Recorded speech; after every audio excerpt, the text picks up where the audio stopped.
just ended up with a lot of code, and it was getting hard to understand and to maintain over time. So we needed something. All right, and this brings us to the solution. Our solution is DCPy. DCPy is a Python package my team developed to manage entire life cycle. And if you wonder why DCPy, for me, it just didn't click when I learned about it.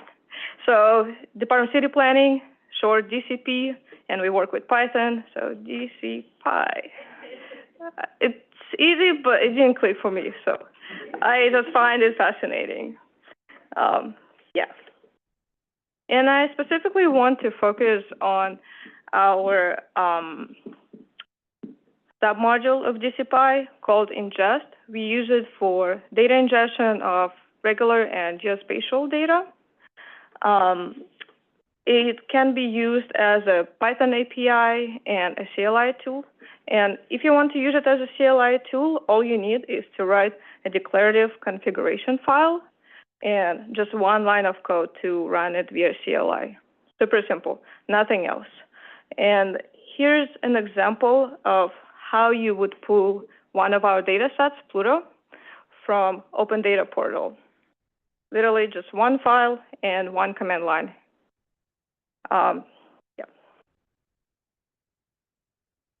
So I talked about briefly how you would use it. That's what DCPy does. It pulls data from all these different sources. You use one tool for all different data sources. This tool archives data, it organizes it for you, it versions it for you, and then it translates into one data format per K. So we have one predictable data format, so our pipelines know what format to get. And we really have one source of truth, one place where we use data for our analysis and data pipelines. Now you're wondering, who is it for?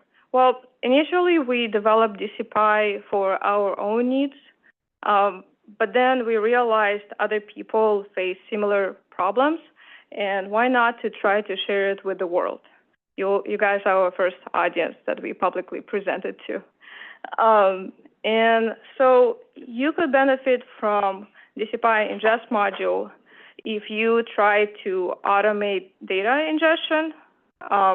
It will help you with consistent data versioning, with archiving it. Next one, if you don't want to write any Python code and you want to ingest data quickly, like we saw previously, you could write one config file and run it via CLI, no Python code needed. And lastly, there are just too many APIs in the world, and each API has its own custom documentation, and it just comes in handy where we already wrote the code to interact with different APIs for you. All right, now we are moving to the fun part. Suppose you want to download one of our data sets, COLP, which is city-owned and leased properties from Open Data. If it's one-off analysis, then you're just good to go to use the Open Data UI. You just go to the website, you click download button, and you're good. You don't need to do anything else. But then if you wanted to automate that piece, pulling data from Open Data API, then you would write something similar. I know you may not see the details, but I'll tell you what's there, just believe me.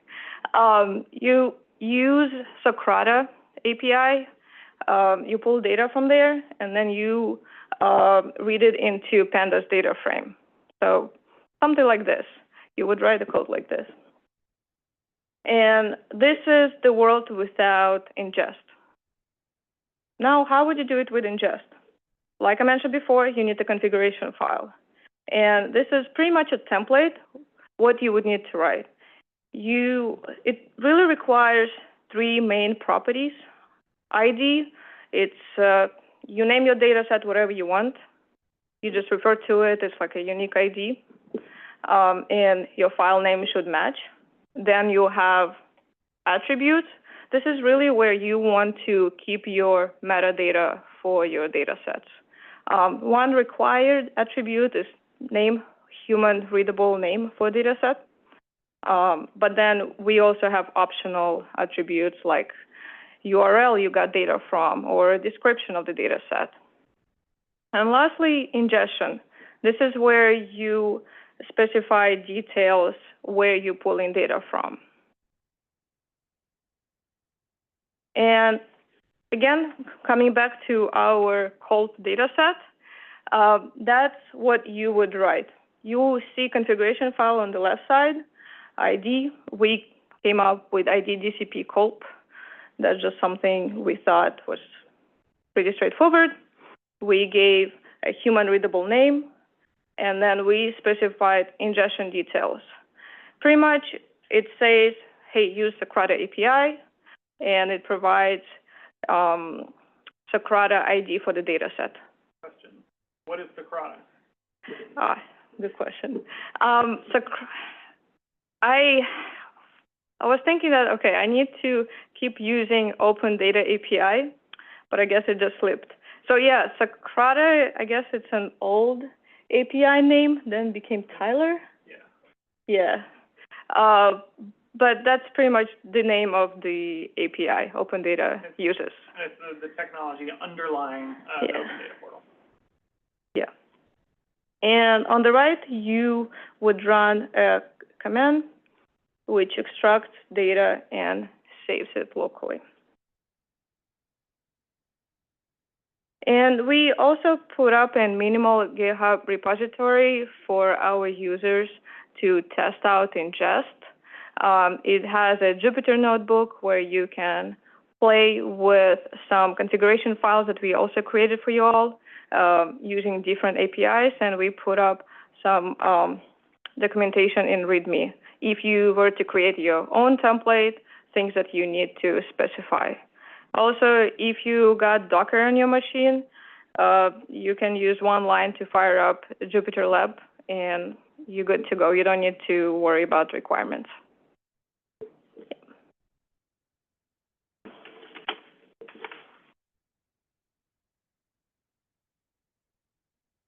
Excuse me.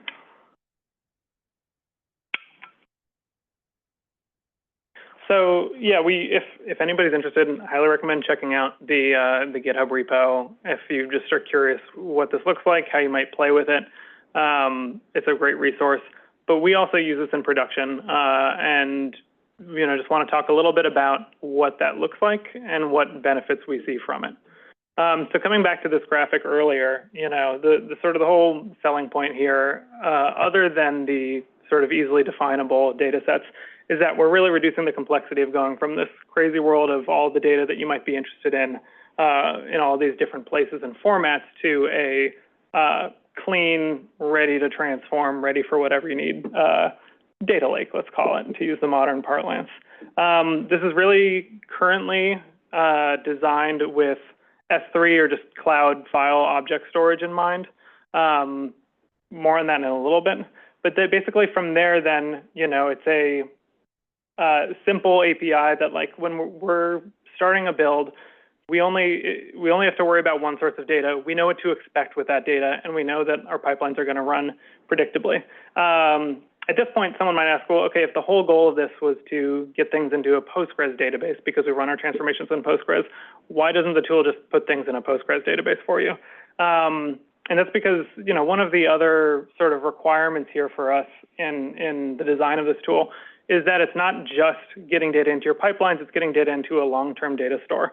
So we, and S3 or any cloud object storage or a network drive, if you really wanted to use that instead, really meet that demand better for us than something like, especially Postgres, maybe like a proper warehouse would be a little more appropriate.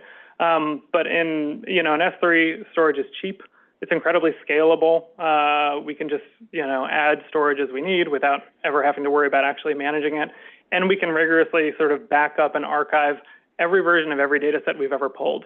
So if anything goes missing from, say, a federal portal, we still have it. If we need to run a pipeline that we ran months ago or years ago and know that we can and need to recreate it exactly as we ran it then, we can do it. And it's also just flexible. It really just offers us, ability to iterate quickly and organize as hierarchically as we need, which is just a little easier than trying to do this in Postgres or, Snowflake and maybe, I don't know, mutating what schemas are really supposed to mean. But really then, downstream of this, whether it's us running Python utilities to move this into our production databases, or if you wanted to pull this data into a Jupyter notebook, or if you wanted to pull these data sets straight into ArcPro or QGIS, it's a simple API that can really meet any of those needs. And I guess the other thing that I need to talk about a little bit is Parquet files. I don't know how familiar everyone here is with them, but we have really started to move in that direction for a variety of reasons. Honestly, the first reason that got our attention was just file storage, where we can actually store consistent types, because we don't want to be reading zip codes or, to more New York City specific, borough block lot fields. All of these structured text fields we want to be reading in as text. We don't want those to be integers. But also Parquet, the sort of this rapidly evolving ecosystem around, sort of the very performant querying of it. So for spatial data, if you're opening a GeoParquet file in QGIS as opposed to a CSV, it's going to render much faster for you. It's all going to work much more quickly. And that's due to a lot of the things under the hood in a Parquet file, which I don't really want to get into in this talk, but they have their advantages. We don't really make use of that in our pipelines because we just sort of use this as an intermediary to move into Postgres.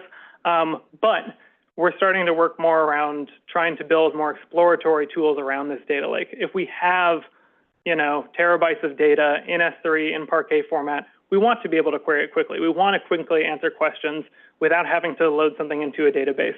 And a tool we're really excited about that is very trendy and many people might have heard of is DuckDB. Essentially, it's SQLite. It's a lightweight SQL engine that doesn't require a persistent compute somewhere that you can just run on your own computer. But with one, it's columnar, so it fits sort of the data model of Parquet files. But two, they're adding a lot of features around sort of interoperability, both with files and different, cloud storage.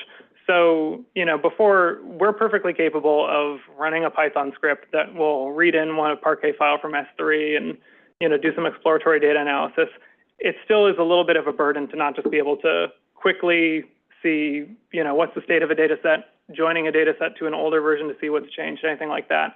And with DuckDB, you can actually just query these files in S3 without any sort of additional decoration, or with a little bit of decoration, start to build a more explorable UI to, actually be able to just quickly answer questions about these thousands of archived data sets. And so we're really excited to keep building on top of that. But then coming back to the beginning, to the front end of it all, it's been really easy for us to add new data sets and manage them, whether it's just like a simple case like Culp, where we're really just pulling the data, where you can really just pull the data from Socrata like this, or a slightly more complicated case. We pull data from Socrata that Socrata doesn't treat as geospatial, but has X and Y coordinates. And when we're starting a pipeline, we don't want to think about how to get it into the right shape. We just want it to be treated as a geospatial data set. So when, reading in a CSV, you can, specify in the instructions for this data set how to read in geospatial data.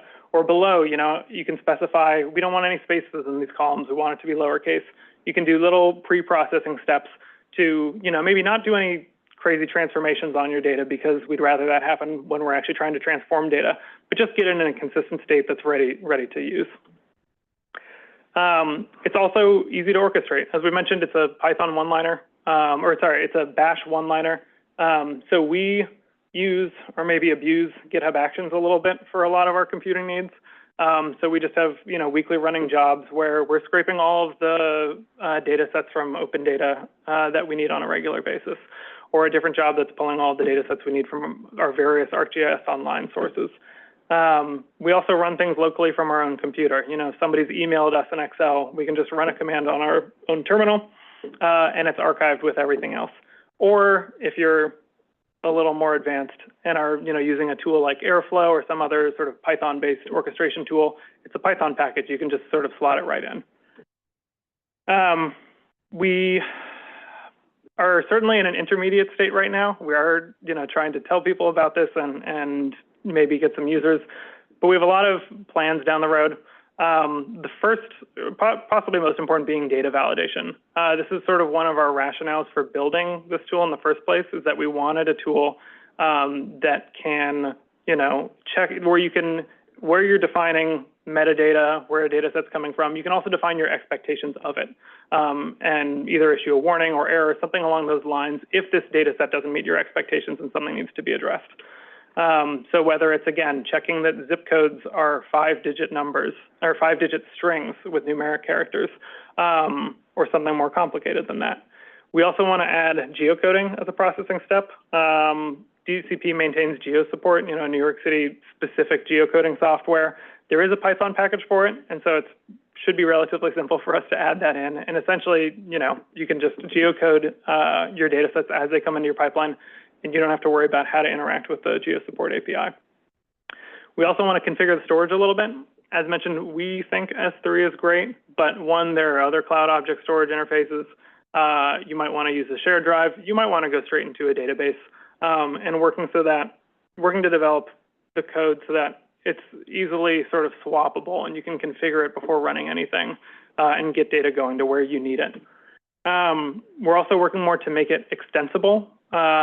If you have a custom data source that we haven't thought of, some different data portal that uses a different API, making it really plug and play so that you can slot in the connectors you need and still use this code without forking the whole repo and making your own changes. So whether you're adding new data sources, custom processing steps, or if once we've implemented more data checks, the ability to do any more complex checks to make sure that the data coming into your pipelines actually meets all of the requirements that you have. And maybe actually we don't need to worry about that right now. So really our dream long-term for this is we want simple data ingestion for ourselves. We also want to share that with the world. We're also hoping to share some other things from DCPy. Stay tuned for our next talk. But really we want this to be a flexible, extensible Python module that can adapt to your needs. We don't want it to be painful for someone to use. We want it to slot into different types of workflows. We want it to accommodate custom sort of edge cases that people need. And at some point, it would be great for this to be properly open source as opposed to just something that we produce and share with the world. Bit of a longer road to that, but it's certainly something we'd like to work towards. So just to summarize, it's a simple tool to get, to have one line of code to go from just some declarative definition of a data set to archive data where you need it. Just for the purpose of, one, simplifying, pulling in new data, and two, having more reproducible pipelines. And we would love beta users, so please talk to us if you're interested. A couple ways to get in touch. One, certainly feel free to check out that demo repo that we made and play around. We also, our primary repo is public, so theoretically you could maybe just start opening issues. Please don't do that, but please go to this discussion, and if you have any questions, that you just want to make in a simple public place, that would be great. Or just email us. Honestly, that's probably the best route if you actually want to talk about, have a real conversation with us. So with that, thank you very much, and we're happy to take questions.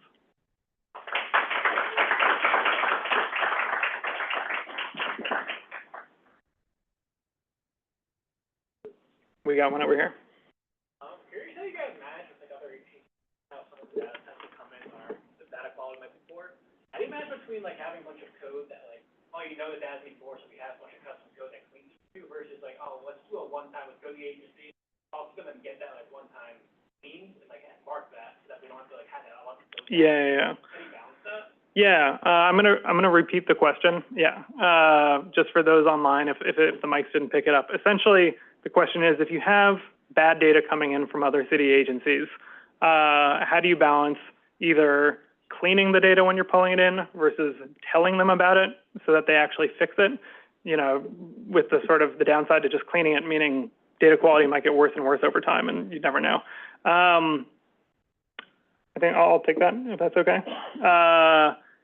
It is a balancing act, and I don't think we've settled on one clear answer. I think it depends both on, I'd say, agency relationships and the specific data. There are many cases where the data that we're putting out, sometimes we advertise it as reflection of certain source data. And they're like, because of the sort of contracts we have with, say, like Department of Finance with Pluto, there are certain corrections that we don't make.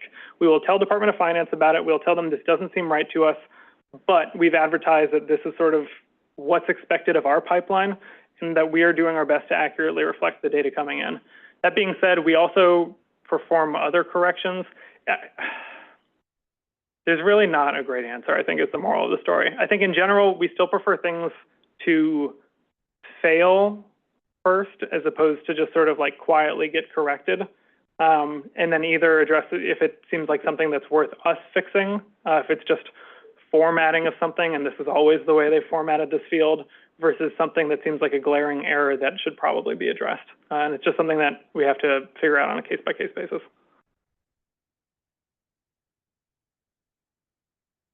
Ooh, yeah. General question. I'm curious about how, like, the design process. Like, obviously, big challenge. You outlined that really well. But like, when you were thinking about building the tool, like, did you have multiple ideas of addressing this one challenge, or like, how did you work together to do that, or did you make any design decisions that you had to correct midway through? Just curious about that. Yeah, certainly. So, yeah, there's honestly there's a lot more context there. We, for one, inherited an in-house tool that did chunks of this, and did it using technology we were a little less interested in it, and we thought was like less maintainable. So some of the design decisions sort of were trying to maintain what we already had, specifically not the Parquet files, but at least having this sort of like versioned in a specific way data lake in S3 we already had and was already like the source to most of our pipelines. And so we definitely built this tool to, one, build what we wanted long term, but then two, support what was already happening without changing anything that was, you know, keeping our builds running smoothly.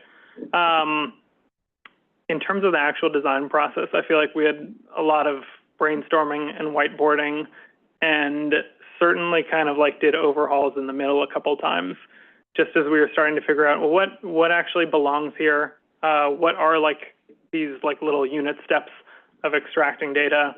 We're kind of in the middle of an overhaul right now in some of the internals because, you know, we realized we coupled it a little too closely of like the, you know, the logic to actually to sort of handle what's happening when you're pulling a generic data set versus like the specific Socrata API, where really ideally they're kind of decoupled. Ingestion code doesn't really need to know about the Socrata API. It just knows that it hits a button to go pull it. And so just trying to make things a little more modular in that way. It's just an ongoing process. Yeah, of course. I would also like to add that, so when I joined and I started going through the code base, and I tried to understand the old version of what we have today, and I started asking questions, and there wasn't a lot of documentation. So I think that was also another motivation to build something that's easy to understand and maintain, so that we don't have like one expert who is able to fix issues and build upon the tool. So it was a kind of motivation. And then just adding to the roadmap of reinventing the tool, I think it was super helpful when we all sat down and just started outlining what we want the tool to do. Would literally write, oh, it would be great to pull from XYZ sources. Oh, it would be great if it's in a user-friendly format. so that maybe other teams could understand it as well. And yeah, that process was super helpful. Actually, just want to check, Damon, do we have any online questions? Or we could alternate. So the good news is that the Q&A will work in the next 3 sessions. Okay. The bad news is that it wasn't working for this session. Okay. So for those online, sorry you don't have the ability to use the Q&A, but hopefully if you just Google DCP data engineering, our repo will appear. It's public. The discussion is there, so please feel free to use that discussion as the Q&A. And we'll also post our group's email in there as well. So we'll stick to the questions in the room. Yeah, we got one back there.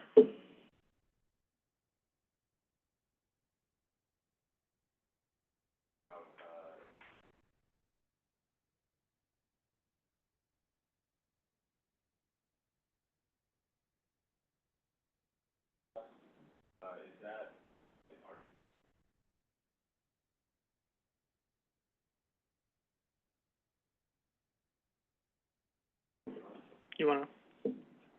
The short answer, I guess I'll repeat the question. Oh, yeah, thanks. Yeah. The question is whether DCPy allows to add your Open Data API key or Socratic key for authentication. The short answer is yes, and I believe we are doing this right now through environment variables. Yeah.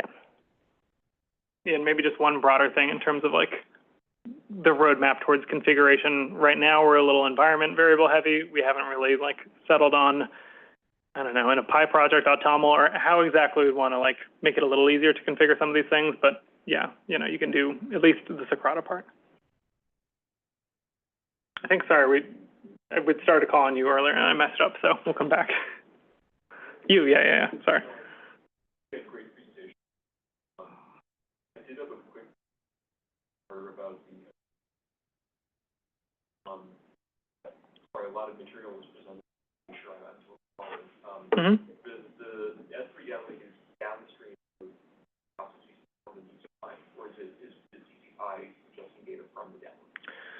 So the question is, the data lake described, is that a source for DCPy, or is that like, is it downstream from the processes or upstream from the processes we're talking about here? Yeah, okay, good question. So the data lake described is essentially the destination for the ingest submodule for the tool that we're talking about today. It's not, it theoretically could be a source. That seems like maybe that you'd be doing some weird things that you shouldn't be doing for just a simple tool for pulling into data. But then that data lake is then the source for all of our downstream processes. So when our build processes or QA processes can, you know, we have essentially our own little Python API for going and getting this version of that data set, or this, the raw JSON of that data set. You know, we can use it downstream, but really it's the destination for this tool.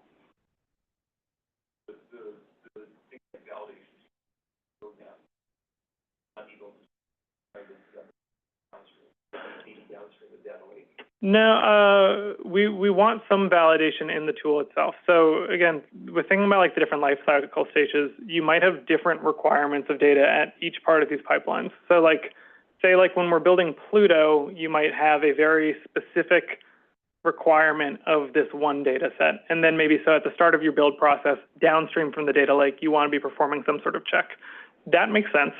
But also say if you're performing the same check downstream for like 8 different processes, maybe that's something you just like to know when you're actually pulling in the data. And you'd actually like, you know, the early, as soon as possible, find out that one of your source data sets doesn't meet your expectations and you need to do something to resolve the issue.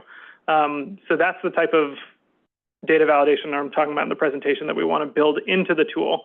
I certainly think as part of DCPy, broader utilities then around tracking data quality in the data lake once things are already there is also, you know, a very good avenue. But we mean literally like as you're pulling it in, checking if it meets certain expectations.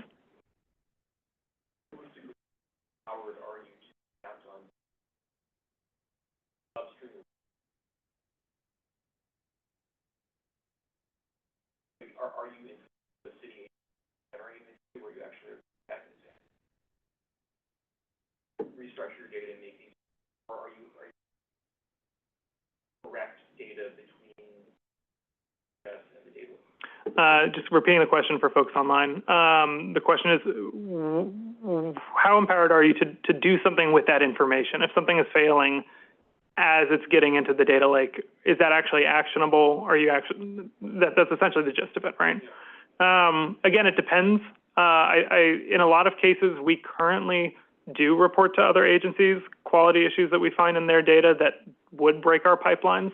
And in this case, I personally would rather find that out when ingesting the data as opposed to, oh, time to build, time to run this process that we run every 6 months and it fails because, the source data wasn't up to snuff. Again, I think it depends, and that honestly is a gray area that we've had to grapple with a little bit of just like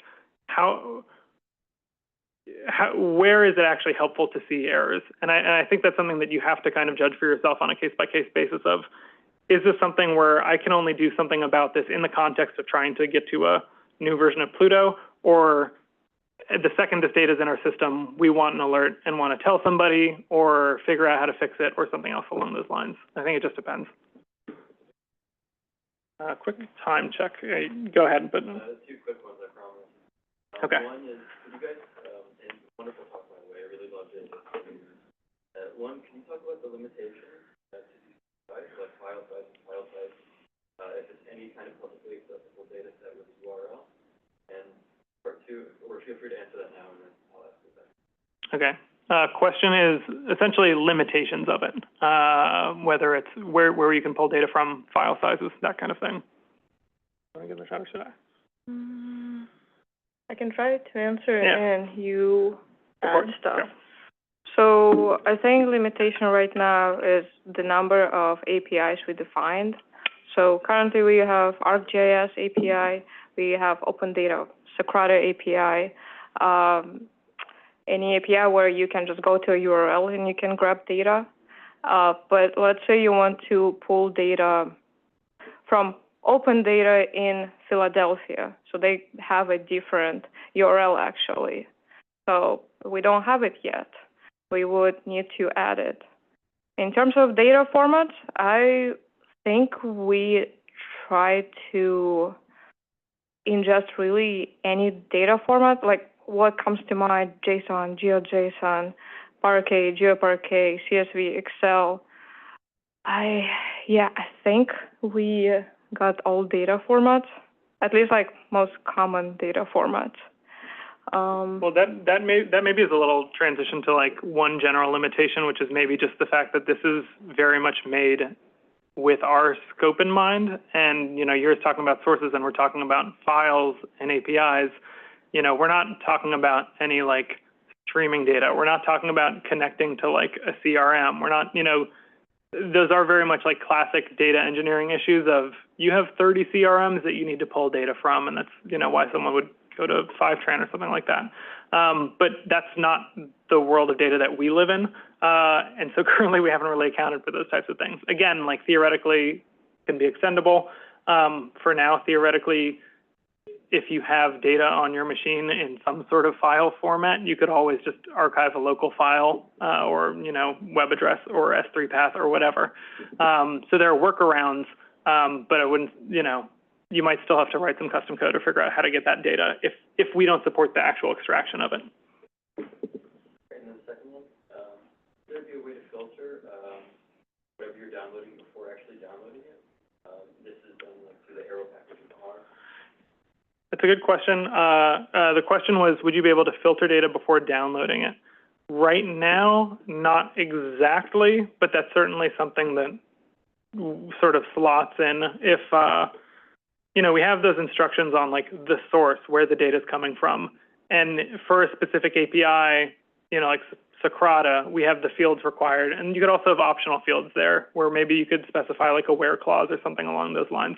Again, this is maybe something coming from our perspective where we really operate in a very like batch processing kind of all or nothing mode. But, we want to support those kind of workflows. Okay, I think we're out of time. So if there are any more questions, we're happy to chat. We have, I believe, half an hour between now and the next presentation. But thank you so much, everybody, for coming. Hope you stay for the rest of our talks. I really hope you send us an email or comment on GitHub or something like that. No, just thank you all so much for coming. Thank you. Thank you to everybody online. We'll see you.